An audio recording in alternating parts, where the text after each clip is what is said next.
ಇದೀಗ ಸುದ್ದಿಯ ವಿವರ. ಯಾವುದೇ ತೆರಿಗೆ ಹೆಚ್ಚಳ ಇಲ್ಲ ಮತ್ತು ಹೊಸ ತೆರಿಗೆ ಪ್ರಸ್ತಾಪವಿಲ್ಲದೆ ಮುಖ್ಯಮಂತ್ರಿ ಬಿಎಸ್ ಯಡಿಯೂರಪ್ಪನವರು ಜನಪರ ಬಜೆಟ್ ಮಂಡಿಸಿದ್ದಾರೆ ಎಂದು ಬಿಜೆಪಿ ಜಿಲ್ಲಾಧ್ಯಕ್ಷ ಸುದರ್ಶನ್ ಹೇಳಿದರು.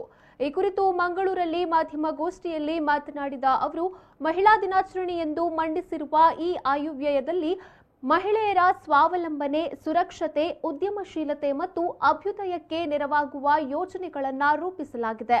ಉದ್ಯೋಗಸ್ಥ ಮಹಿಳೆಯರಿಗೆ ಹೆಚ್ಚಿನ ಬೆಂಬಲ ಮತ್ತು ಪ್ರೋತ್ಸಾಹ ನೀಡುವ ಮೂಲಕ ದೇಶ ಕಟ್ಟುವ ಕಾಯಕದಲ್ಲಿ ಅವರನ್ನು ಸಕ್ರಿಯವಾಗಿ ತೊಡಗಿಸಿಕೊಳ್ಳಲು ಅನುವು ಮಾಡಿಕೊಡಲಾಗಿದೆ ಎಂದು ಹೇಳಿದರು.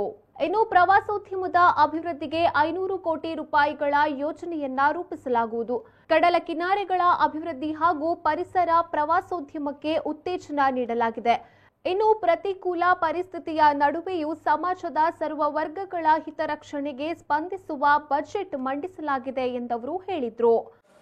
ಈ ಬಜೆಟ್ನಲ್ಲಿ ಬಹಳ ವಿಶೇಷವಾಗಿ ಯಾವುದೇ ತೆರಿಗೆಯನ್ನ ಹೆಚ್ಚಳ ಮಾಡದೆ ಅಥವಾ ಯಾವುದೇ ಒಂದು ಹೊಸ ತೆರಿಗೆಯನ್ನ ಪ್ರಸ್ತಾವನೆ ಮಾಡದೆ ಆಯವ್ಯಯದಲ್ಲಿ ಎಲ್ಲಾ ವರ್ಗಗಳಿಗೆ ಮತ್ತೆ ಎಲ್ಲಾ ವಲಯಗಳಿಗೆ ಮತ್ತು ಎಲ್ಲಾ ಜಿಲ್ಲೆಗಳಿಗೆ ಬಹಳ ಪ್ರಾಮುಖ್ಯವಾಗಿ ಈ ಬಾರಿ ಎಲ್ಲಾ ಜಿಲ್ಲೆಗಳಿಗೆ ಪ್ರಾಮುಖ್ಯತೆ ನೀಡುವುದರ ಮುಖಾಂತರ ಒಂದು ಸಮತೋಲನವನ್ನ ಕಾಯ್ದುಕೊಳ್ಳುವಂತಹ ಒಂದು ಪ್ರಾಮಾಣಿಕ ಪ್ರಯತ್ನವನ್ನ ಸನ್ಮಾನ್ಯ ಬಿಎಸ್ ಯಡಿಯೂರಪ್ಪನವರು ಮಾಡಿದ್ದಾರೆ.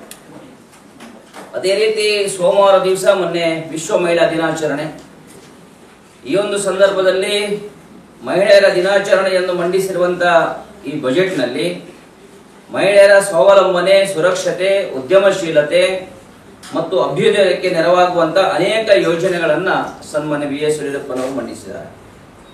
ಉದ್ಯೋಗಸ್ಥ ಮಹಿಳೆಯರಿಗೆ ಹೆಚ್ಚಿನ ಬೆಂಬಲ ಮತ್ತು ಪ್ರೋತ್ಸಾಹ ನೀಡುವ ಮೂಲಕ ದೇಶ ಕಟ್ಟುವ, ರಾಜ್ಯ ಕಟ್ಟುವ ಕಾಯಕದಲ್ಲಿ ಮಹಿಳೆಯರು ಕೇವಲ ಗೃಹಿಣಿಯರಾಗಿ ಇಲ್ಲದೆ ಮನೆಯಿಂದ ಹೊರಗೆ ಬಂದು ಸಮಾಜಮುಖಿಯಾದಂತಹ ಕೆಲಸ ಕಾರ್ಯಗಳ ಮಾಡುವುದರ ಮುಖಾಂತರ ಸಕ್ರಿಯರಾಗಬೇಕು ಎನ್ನುವ ದೃಷ್ಟಿಯನ್ನ ಇಟ್ಕೊಂಡು ಅನೇಕ ಯೋಜನೆಗಳನ್ನ ಸನ್ಮಾನ್ಯ ಯಡಿಯೂರಪ್ಪನವರು ಮಂಡಿಸಿದ್ದಾರೆ.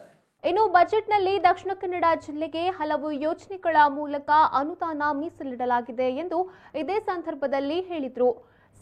ಬಿಜೆಪಿ ಮುಖಂಡರಾದ ರವಿಶಂಕರ್ ಮಿಜಾರು, ರಣದೀಪ್ ಕಂಚನ್, ಜಿಲ್ಲಾ ಪಂಚಾಯತ್ ಉಪಾಧ್ಯಕ್ಷೆ ಕಸ್ತೂರಿ ಪಂಚ ಉಪಸ್ಥಿತರಿದ್ದರು.